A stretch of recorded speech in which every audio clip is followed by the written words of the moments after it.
Excuse me.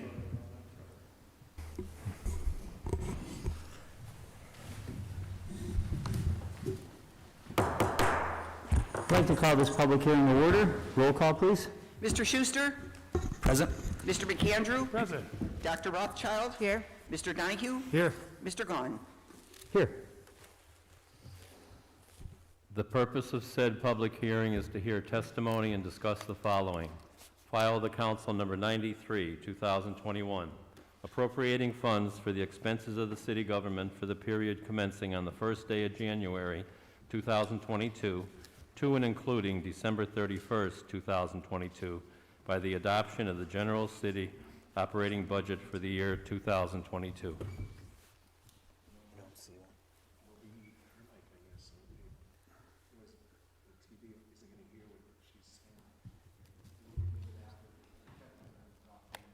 Could we give the mayor your mic?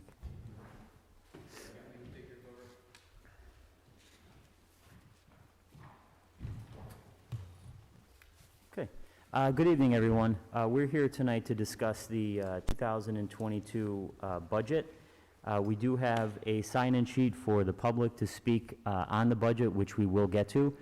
Mayor Cognetti has agreed to come before council tonight and answer questions, and I'll give her a minute or two if she has an opening statement. Before we do that, I feel it's important just to make one statement, Mayor, on the 2022 budget, just so everybody's on the same page. So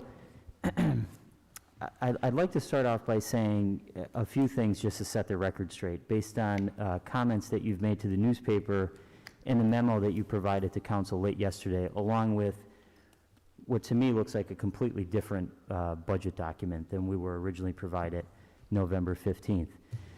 In the newspaper, you stated, of course, if you find errors, you want to be transparent and upfront about it and make those changes as quickly as possible. That's what we're doing, and that's part of the process.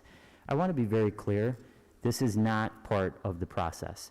I've been part of the budget process now for 8 years, and this is nowhere near anything I've ever seen before, prior to you taking over and your administration taking over. The process for the second year in a row is a disaster, to be blunt. I'm assuming in your quote in the newspaper where you said that your critics are trying to make a mountain out of a molehill, and you worked all this week to correct the errors, you're owning the mistakes and you're correcting them. I'm assuming that you are referring to council, because we're the only ones that have publicly criticized your budget. I would not consider 134 corrections, which is what you provided to council in order to balance the budget. I would not consider that a molehill. That would seem like Mount Everest to me. Last year it was 55, this year it's 134. These changes were sent to our office at the last minute yesterday, which means that we could not get it on our agenda. Basically, as I stated, a completely different budget based on what you had presented to us in the middle of November. So you expect council to be able to review an entirely different document in less than a day. Based on the memo that you provided to council, which will be on our agenda next week, it's completely tone deaf. You do not own up to any of the mistakes, and in my opinion, you're attempting to spin your own narrative as if this disjointed, careless process is supposed to be a normal course of business. You do not get to amend your own budget. You present a budget free of errors to council, and then we take it from there. That is not part of the process. So before I hand the mic over to you so that you can provide an opening statement and then we'll take questions, I want it to be clear and set the record straight that this is not normal. This is not a normal budget process. I've been part of them for 8 years, and this is the most dysfunctional process that I've ever been a part of. And I hate to be that blunt. We all want to see you succeed and your administration succeed, but you've put us in a position that is very, very precarious financially and in terms of making sure that we can do our due diligence. And I'll turn it over to you if you have any opening statement. I am not certain what you mean by last year, but I don't... Well, last year, if you remember, we had to make the budget was not balanced last year. We had to make several amendments to correct mistakes that were in the budget. No, you were talking about a difference in how we viewed the policy around how we would balance the budget. that is not that it didn't balance, it's that council didn't agree that we would potentially use the funding that we proposed to balance the budget. We proposed the L&I funds. You all didn't want to do that. That's a policy decision that we disagreed on, and you guys made a different decision. That's not an imbalanced budget. However, Well, just to correct you, it is. It was, you did not include the collective bargaining agreement raises last year, if I am not incorrect. So technically, it was not balanced. But go ahead. okay. Before I took this position, I remember you complaining vehemently about the budget process from prior years too, where the mayor, well, certainly the mayor never came, the business administrator didn't address council, sent a budget to council, maybe once for an hour, sat down with you all, and I'm not sure if you'd like to go back to that, where there's no No, communication back and we forth. would like to go back to, and believe me, and I stated this last week, we appreciate the fact that you're here. I give you a lot of credit for coming here before council, and as Councilman Schuster mentioned last week, we also appreciate the fact that your department heads have come here within the last 2 weeks. It's been very helpful. What we don't appreciate is all the mistakes for the second year in a row, this year being worse than last year. That's what I'm referring to. So let's not mix the two up. I do appreciate the working relationship that council and the mayor and your administration has. What I don't appreciate is the total disregard for the process that I've been used to for the last 7.5 years. All right, I'm not going to sit here and have you say that I have a disregard for process. I am also going to ask that you not take comments in the paper that are not accurate. That is not an accurate statement. If that's how it was written in the paper, that is not accurate. I was referring to the reporter, not council, in the statement, or the quote that you said. So I think we should make sure that we're communicating to each other, not via the newspaper. That's not an accurate quote from that person. So, yesterday, we did submit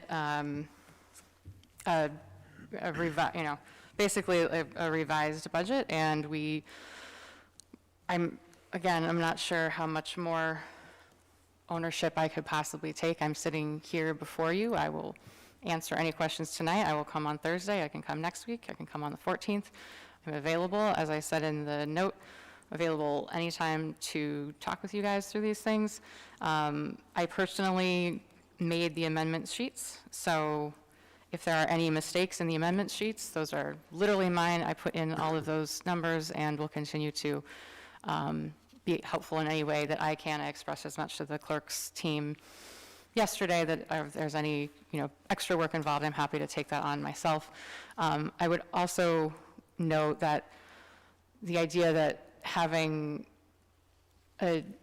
amendments that we're proposing does not put the city in a financially precarious position. You all have to pass a budget on December 14th. No money has been spent. This is all a proposed budget in the future.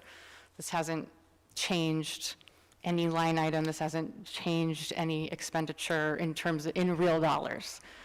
This isn't a real dollar. We're talking about a proposed budget. Mayor, This is not. There's 134, I counted it. Bill, There's excuse me, 134. Councilperson Gahan. There's 134 changes to this budget, and I would just stop you for a second, because what you were saying is totally inaccurate. I don't want to be disrespectful of you, but I just want to make sure that the public knows what you were saying is not accurate. The budget process, if you look at the Home Rule Charter, the mayor presents the budget to council on November 15th. That's it. We take it, we review it, we have enough time to review it. You've given us almost an entirely the numbers have changed in 134 places. So that means now that we have to go back through this document, because we have to continue our role as an oversight in the legislative branch, as you know. Yes, So I hope that indeed. you can I'm aware. appreciate that, because what you're saying is not, you're making it seem like this is a part of the normal process. It is abnormal. I've never seen it done this way before. And it was similar last year. This year it has been much worse. And I'm just being honest with you, it has been a total disaster. I agree that it is not the process that I would have liked it to have been at all. Certainly not. I certainly did not expect that we would have to make these changes. Here we are. let's move forward, and let's please not mischaracterize this as what it's not. We have not spent this money. This money is all prospective for next year's budget. We're talking about the future. We're talking about a plan for the city for next year. So this isn't financially precarious. The city's not at risk from this. We are talking about a budget for next year. It's our job to put the plan together, work with you all to do it. We have a much, much better document now. I hope we can work on it together. That's why I'm here. I'll continue to be here. And let's please keep in mind that this is a plan for the city to do well. You guys will do what you will and make the changes that you, as you see fit, as you should. But I hope that we can move forward and just dig in with the task at hand. Sure, we'll agree to disagree, because I know the process, I've lived it since I took over on council in 2014, and this is nowhere near what a budget process should look like. One of the questions I have, Mayor, is, and I think you may have answered this 2 weeks ago, but can you go over again who is involved in the budget planning process?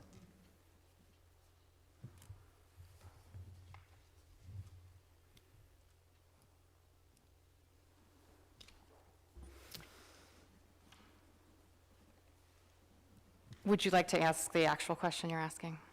Who is involved in the budget planning process? I know, you asked me this 2 weeks ago, is there a different, what are you actually wanting to ask I'm me? asking you to name the people that were in your administration that were involved in the budget planning process.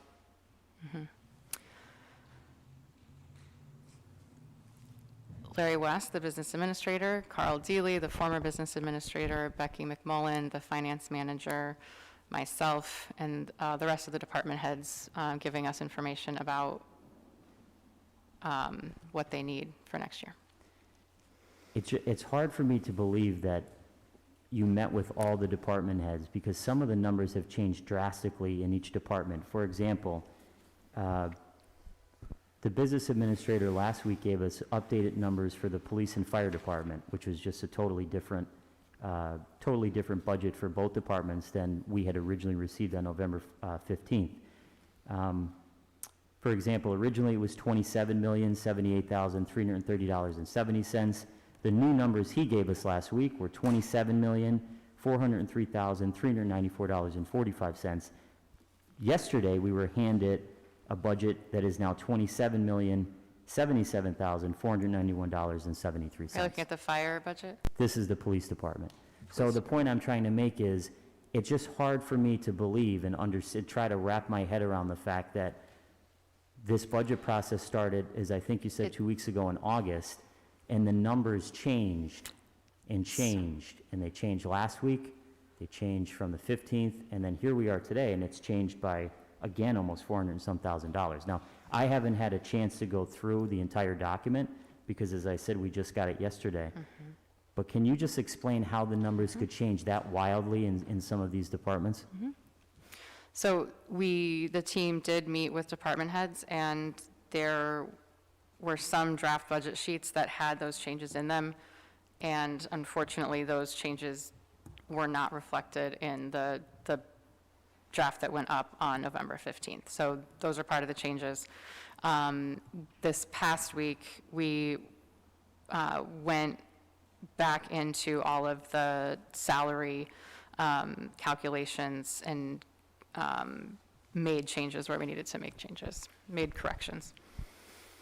And did you review the budget in full, line item by line item, before you sent that to council, before your administration sent it to council? When? Prior to November 15th, when you gave us that original document, you reviewed that line item by line item? I did not do as thorough a job reviewing that as I should have. In the police department, another example, if you could justify this, the police chief was here last week. This is why, again, another reason I'm confused. And I asked him why we needed a neighborhood police sergeant. That was a new position within the budget. And we questioned him on it, and he gave a full-throated explanation and defense of that position. From my brief review of this document now, that position is being taken out. These are the type of things that I'm talking about. That specific one, can you talk about how it could go from being in there and then being yanked out, and what the process So was? we met with Eileen about that. She had been looking at our ability to pay for that position with HUD dollars, and Eileen had determined that, in fact, we wouldn't be able to pay for that position with HUD dollars, so we pulled it out of the budget.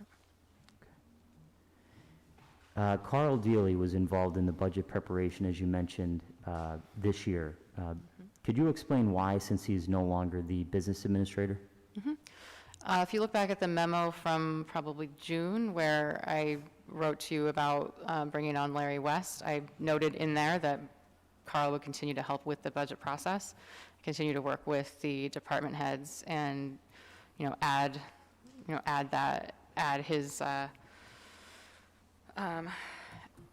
he and Larry work on it along with Becky and myself. So if you want to go back to that memo, it's laid out very clearly there. And Larry West is a business administrator. As you know, the Home Rule Charter clearly states that one of the main jobs of the business administrator is to present a budget that is balanced to council. Can you, and we know that that did not happen, can you explain why you have in your budget a $10,000 raise for the business administrator? Again, the budget balance. The budget did not balance. Okay, well, yeah.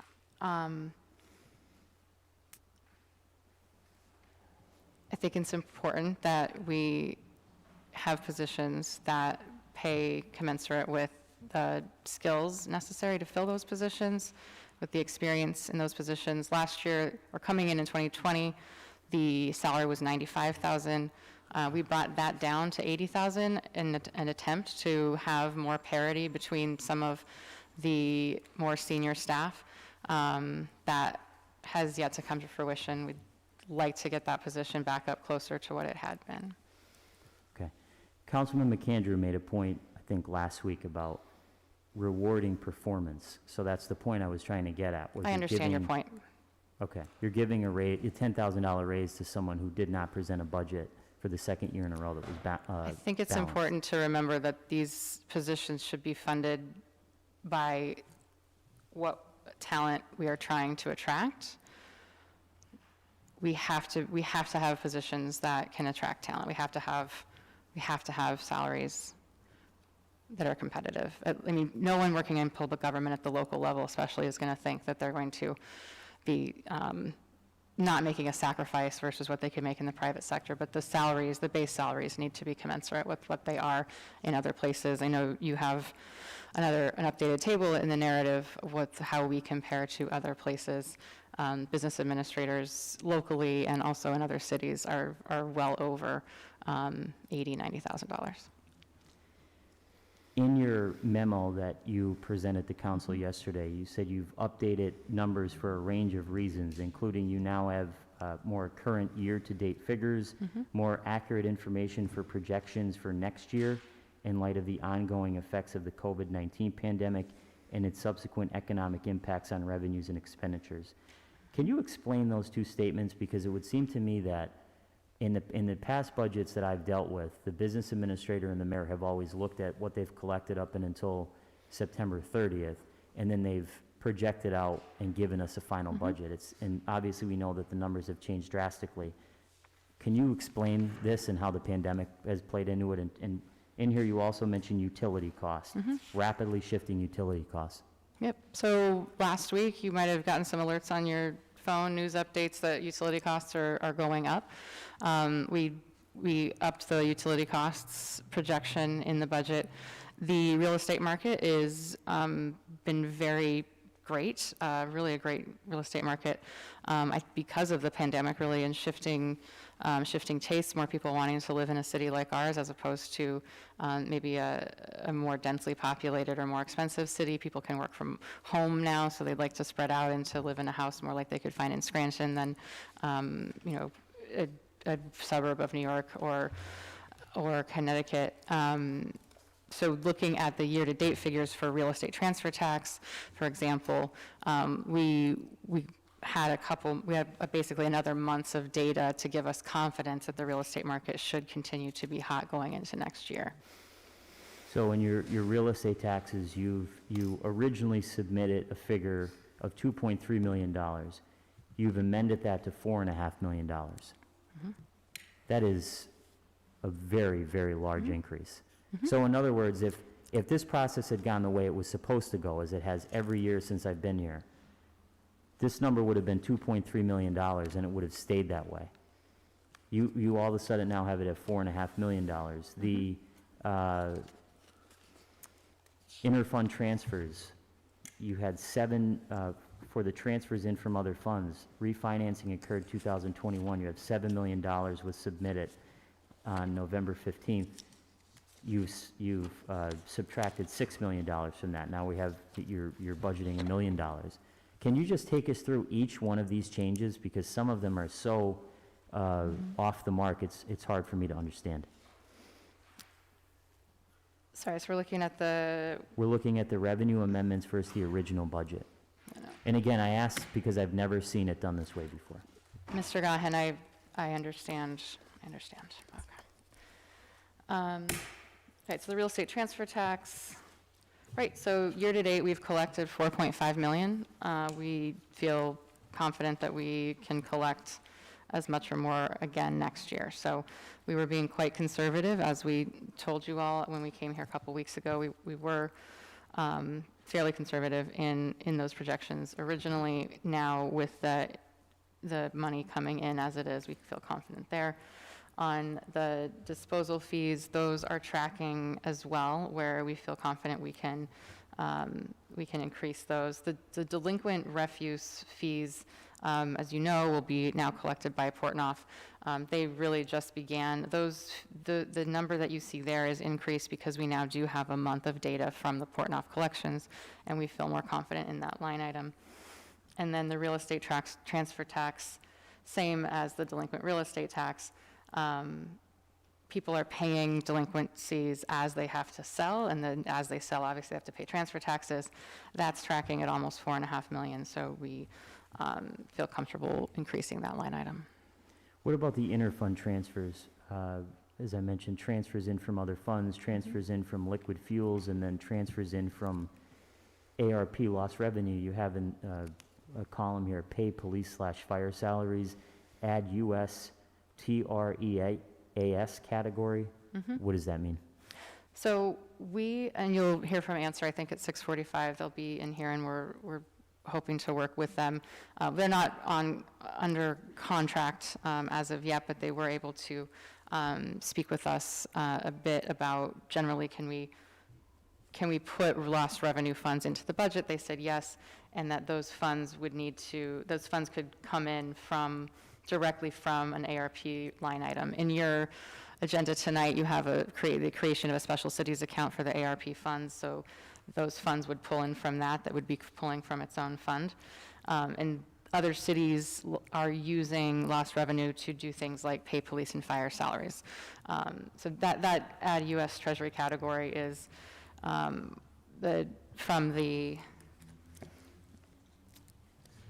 the guidance from the U.S. Treasury of what is allowable to use. I mean, it's very, very flexible funding, but I didn't have a chance yet to add in the categories. But we are allowed to use that money. It should come in not through other funds, but through its own line item.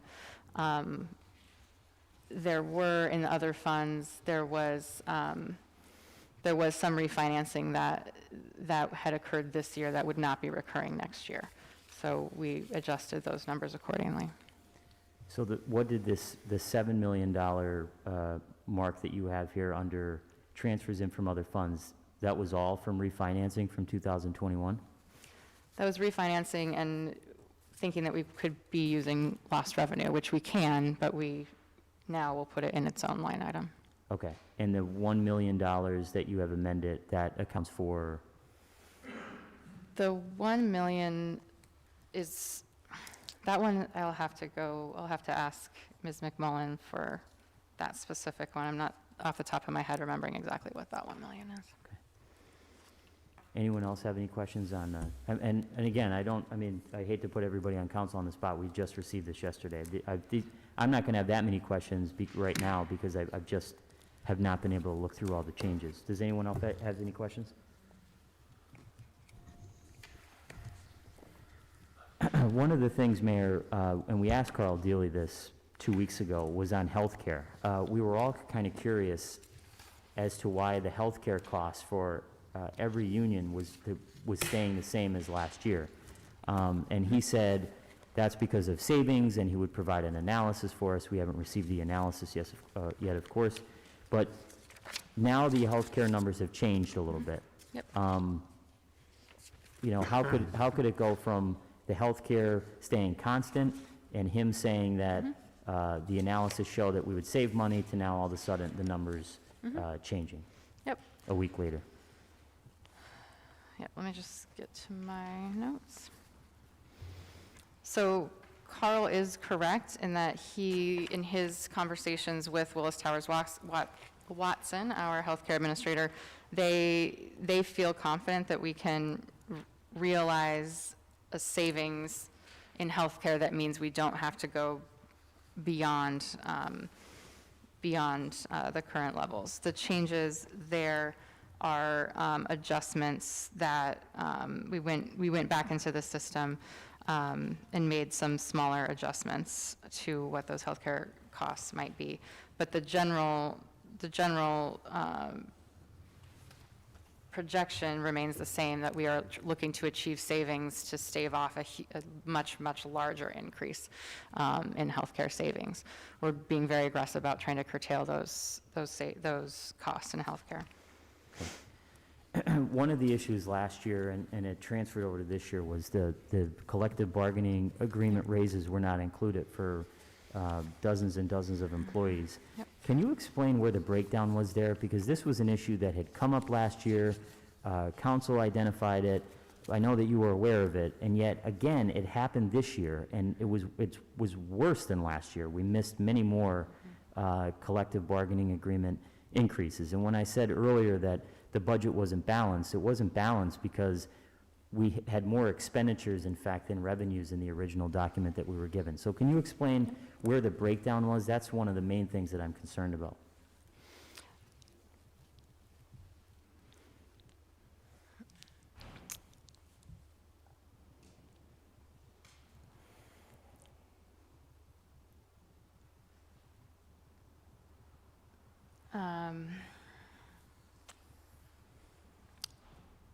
There were errors made that should not have been made.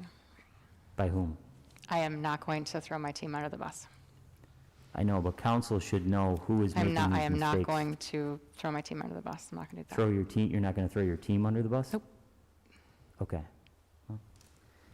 One of the questions that I have is regarding the Pennsylvania Economy League. Have you been in contact with them? As you are well aware, they issue a letter every year. They have a statutory responsibility to review every financially distressed municipality. They have to review their budget and make sure it comports with the exit plan. Obviously, there have been many changes that we've already talked about tonight. Have you been in contact with the Pennsylvania Economy League, and are they going to reissue a letter and look over all these changes and make sure that they are in fact correct? Yeah, I will make sure that this has gone to them. I'll make sure of that tonight and make sure that this updated version has gone to them. One of the items in here as well is at the end of the budget, there's a whole new document regarding one-time revenues. This was not included in the November 15th budget that you presented to us. And you talk about the labor and industry workers' comp return funds and standing up the OPEB trust fund that was talked about in detail last year. And in your commentary, you state that you, out of the $6 million, you only want to put $2 million into it and keep $4 million basically to the side. Can you explain the thought process behind that and why it has taken so long to stand up and create this OPEB trust fund? So the budget factors sheet is in response to, I think it was Mr. McAndrew, your request to show the sustainability of the budget and sustainability of any increases to the budget. So I wanted to lay out how I think we can move forward, what the factors are that we need to consider as we go into these coming years. So 22, 3, and 4, we have the ability to use revenue loss, but we need to make sure that we're sustaining past that. There's some other one-time revenue sources that are available to us in the coming years. I wanted to lay those out. And then obviously page 2, the savings goals are levers of growth. Those are really the key components, right? Those are these structural shifts and changes and that we need to make to sustain as a city.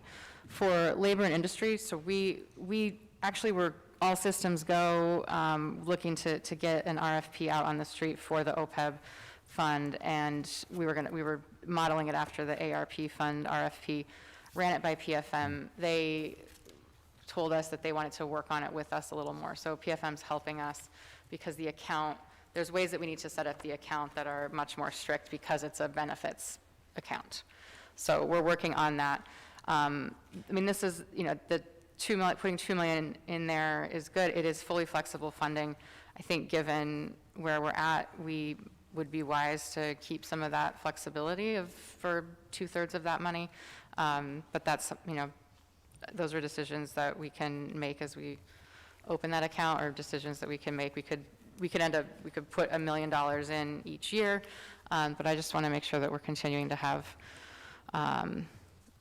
flexible funding should we have, other black swan events like COVID. Luckily, we didn't see the revenue drops that we feared, but I think it's important that we keep some funding basically available to us if we need it. Okay, thank you.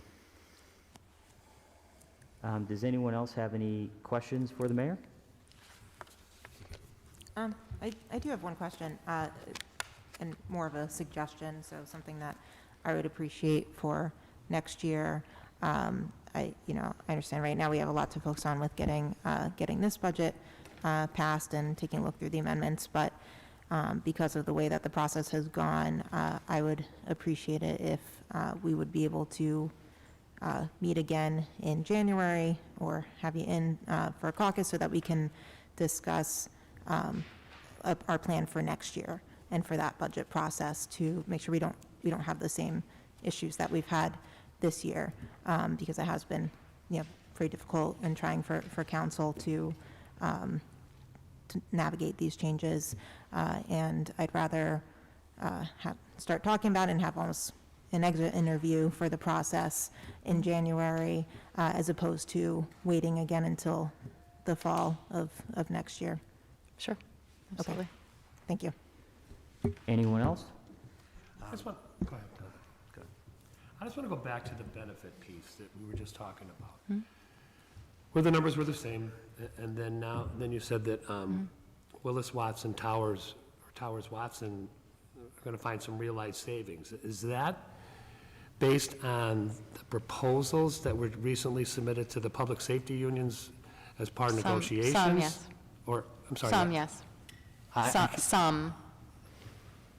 Some, yes. We're hoping to realize healthcare savings in those. As long as that's set, is agreed upon in the CBA. And I have one more question. So I asked this a couple weeks ago, and I appreciate that you provided job descriptions that I requested. I've yet to see them, because I really haven't had time to read this, because I just got it.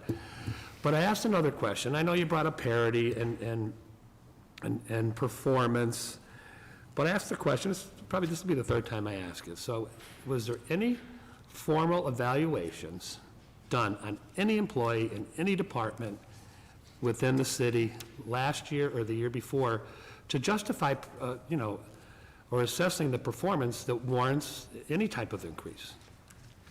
So we very much want to do evaluations. I want to have evaluations throughout the city. We have not been able to carry that across this year. This is something that we're hoping to do next year, and we need some more bandwidth in HR to be able to pull that off. So hoping that we can work with you to get that confidential assistant in the office so we can perform those evaluations, because you're absolutely right. We need those. Those need to be a regular part of business in the city. Okay, thank you. Anyone else?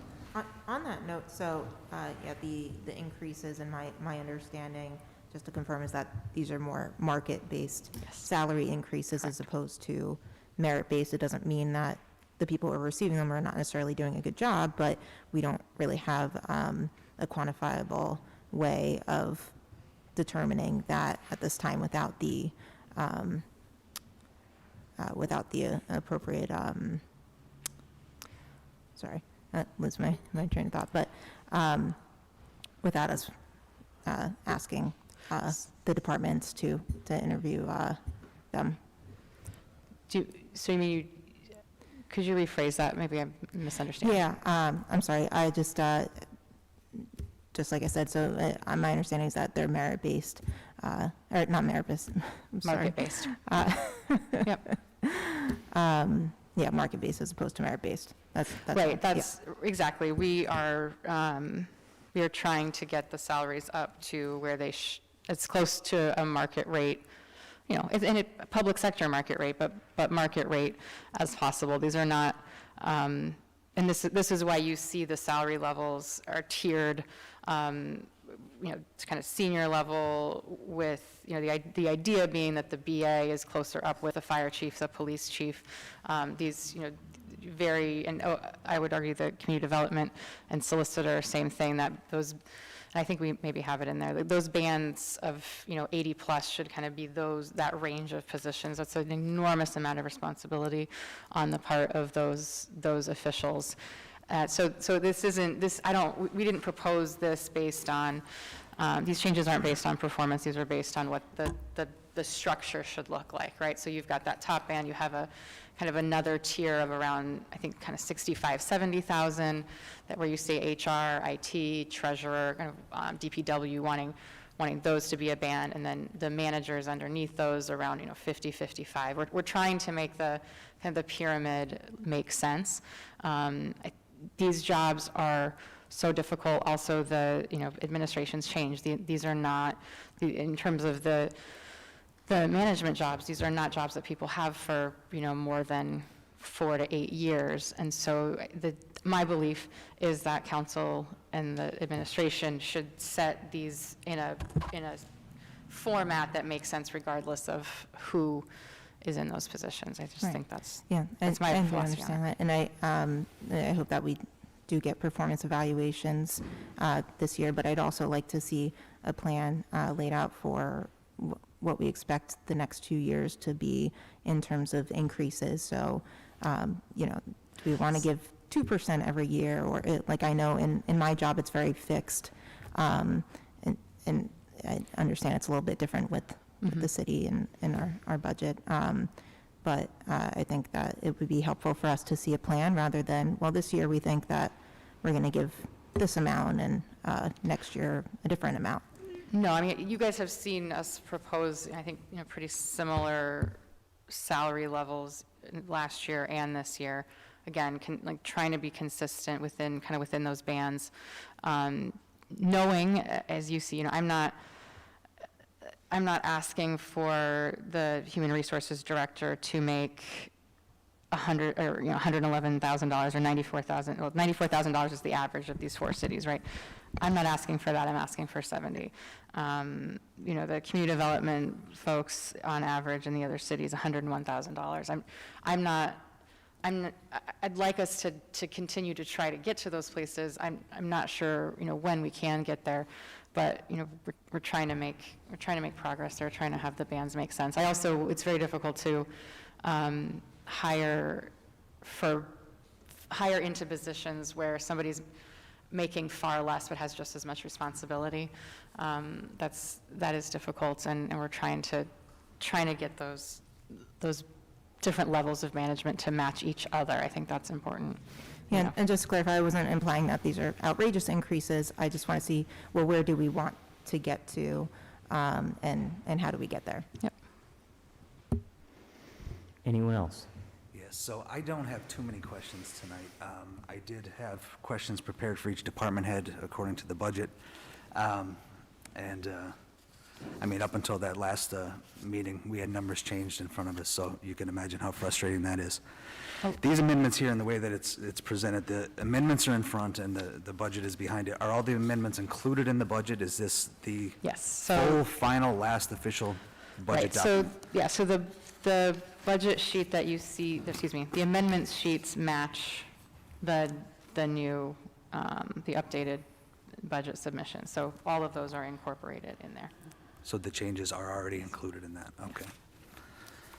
Other than that, my only other question I think I had coming into this before I received this document was if we were going to Pell again, and I Yep. Yeah, I will. got the answer that you'll be doing that. I was supposed to get that to them yesterday. I'll make sure that that happened, and I'll make sure that they know that council would like an updated evaluation. Anyone else? Mayor, thank you again. We look forward to working with you. I hope that you can appreciate the level of frustration here, because as I stated earlier, I'm not going to beat a horse to death, but this was, in all honesty, the worst budget process I've ever been a part of. So hopefully next year, you can correct these errors and make sure that when the budget's presented to council, it is correct, everything matches up, all collective bargaining agreement increases are included, so that we're not here at the 11th hour now trying to sort all this out, and because we have to make decisions. And just for the record and for the public, what the mayor has presented us, we have to make all these amendments. So this isn't, even though she presented basically a new budget, we're going to have to make these amendments on December 14th, which we will do. So we appreciate working with you, and we hope next year it goes much, much better.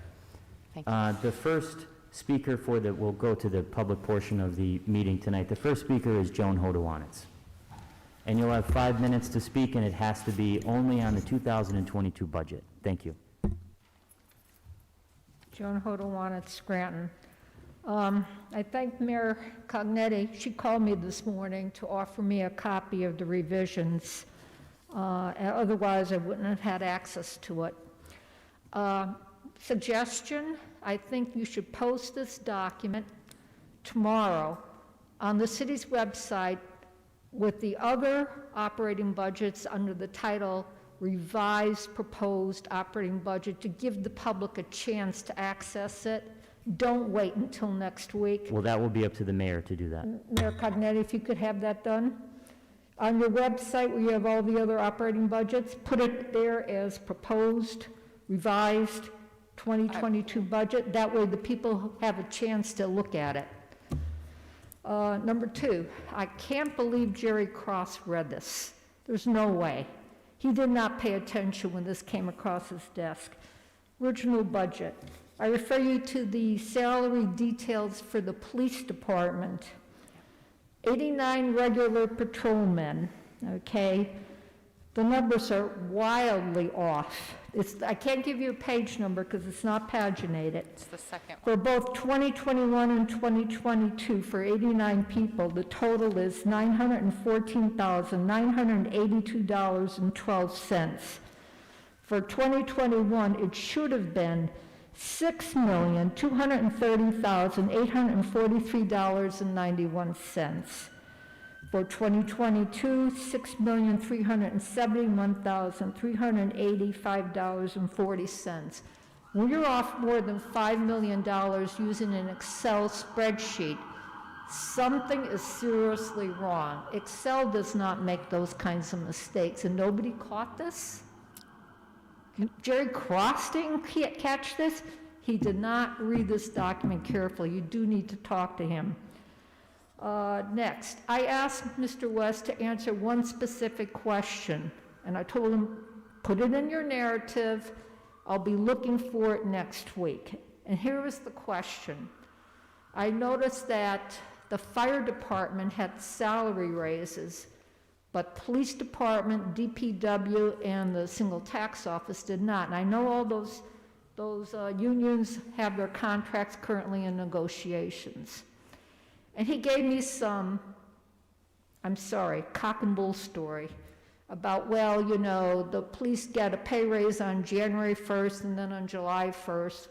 And I don't see how those pay raises in 2021 have anything to do with 2022.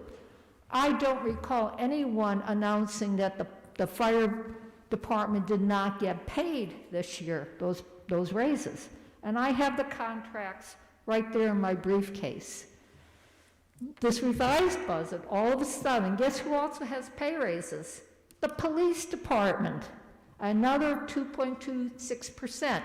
Now, I want them to get pay raises, but I don't want these pay raises slipping in under the radar. This is where transparency and full disclosure comes in. Now, if these are in anticipation of the new contracts, and you can't say that, then just put in there, yeah, they're getting pay raises and we're not going to talk about it. But, I mean, what's the next revision? DPW? The single tax office? I'm sorry, but, you know, I mean, the one question I wanted answered is not addressed in the narrative. And did you catch that now the police have pay raises too? You didn't see that? We're the ones that pointed that out. That's the Okay, first well, thing you that Councilman know. Donahue and I pointed out.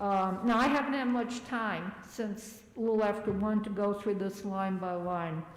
I think you need to schedule another session for public comment, since the public did not have access to these revisions, and it should not be as late as December 14th. So that's all I have to say. Thank you. Thank you. Mayor, can you discuss, and we had brought this up to Mr. West, Yeah. the fact that there was increases for, I think, the fire department, but not the police department, and now there's increases for several departments, collective bargaining employees? Is that from a prior contract, or how does that work? So we, went in and corrected the salaries in PD. I believe the ones in fire were correct. I don't think that those changed. It was PD, we did need to go in and make corrections. What Ms. Hodowanitz pointed out on the patrolman salary, and the reason I think that maybe Mr. Cross wouldn't have noticed it is, it was in there was a formula error in the salary detail, but that didn't carry into the expenditure detail. So while it was $5 million off in the salary detail, it was not, as you can see, it's not $5 million difference in the expenditure. I understand. I just wanted to note, because when I saw that, I, of course, panicked that there was a $5 million, and it's not, it didn't carry through. So the difference in the police salaries is something like $391,000 between the original and the amended. But that again speaks to part of the issues between the spreadsheets. Okay. Is anyone, that exhausts the sign-in sheet, would anyone else like to address council solely on the 2022 budget?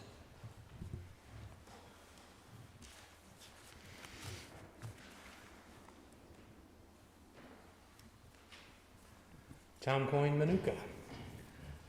In listening to this and reviewing the increases in this budget, specifically for raises, I look at this and I look at it from the private sector rather than a governmental body. We are not setting it up by job category, by a category group in a tier system straight alone is disingenuous. In the private industry, if I go out, I get a job, and 10 years later, I am getting increases. I am not getting increases in that job as if I'm a new hire. They give me increases every couple of years or every year or whatever their basis is.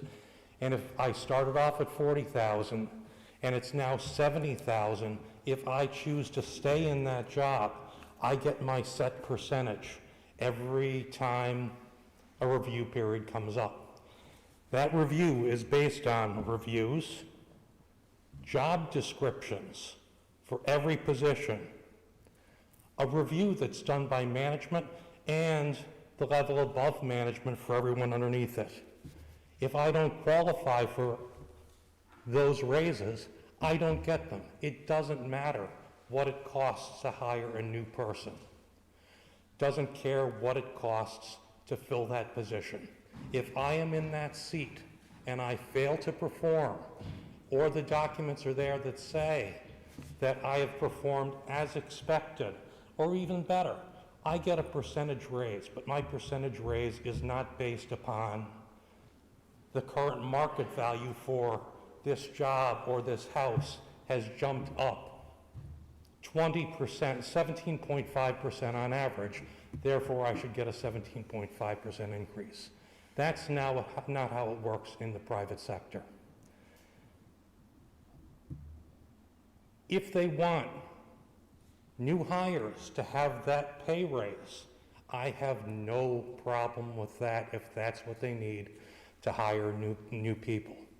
But as for the people who are currently accepted that job and worked in that job at that rate of pay, they deserve raises, yes, but they also deserve raises compensatory to their job duties, their job descriptions, and their performance.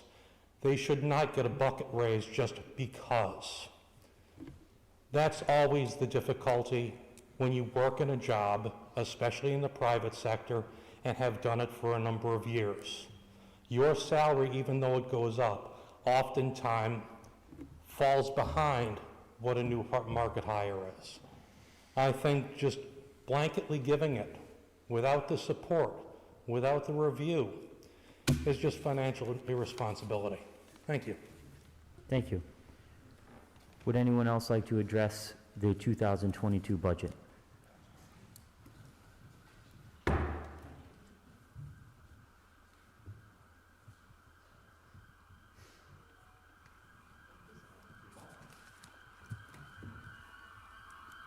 Marie Schumacher. I'll be short and sweet.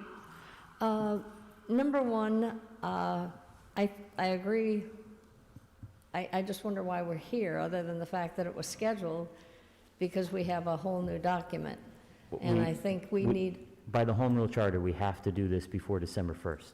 You have to have a public hearing based on the document that was submitted.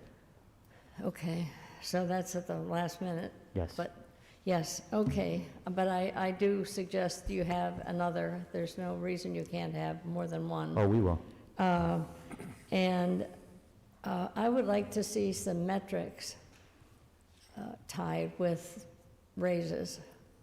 I would like to see metrics in what the personnel have, if they're applicable, and on projects. And I think it's time. And I think you guys have to accept some responsibility here too. Where you made your mistake, as I believe, was last year. That budget should have never gone out of your office. It should have gone back to the mayor and given the reasons and asked for a proper budget. And again this year, and the same with the capital budget. That was sort of worthless. That's all I have. Thank you. Would anyone else like to address the 2022 budget?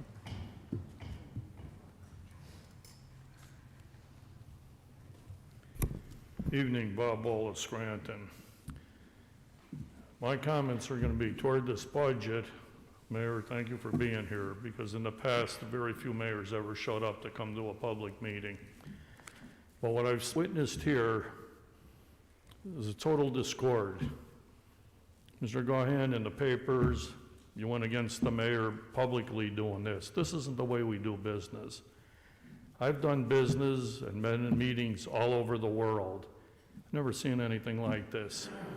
What you should be doing on this budget is sitting with the mayor in a room or in here, not in public view, and putting all your comments down and discussing it. It's called dialogue, not character assassination or everybody trying to bully this one or bully that one. I was appalled to see that. I've been in this city my whole life. I've sat in multi-million budgets. I've operated over 600 trucks all over the United States. I had solid waste contracts out of New York, New Jersey, Philadelphia. There isn't much I haven't done as a truck dealer and all.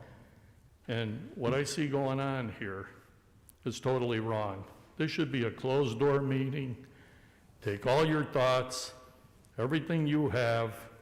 Maybe you want to consider, one of you people up there, asking the mayor to do a forensic audit. Know every T is crossed and I is dotted. And you won't have this game playing.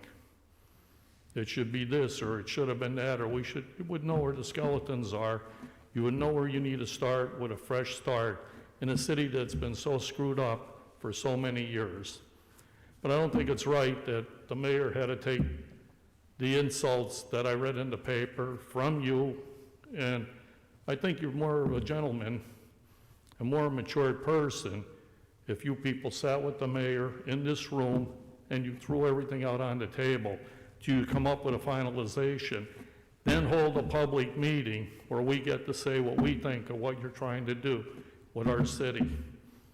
And that's the intelligent way to run the city into the future. But right now, what I see, you're running it into the past, and that's wrong. Thank you. Would anyone else like to address the 2022 budget? Okay. If there's no further business, I'll entertain a motion to adjourn. Motion to adjourn. This meeting's adjourned.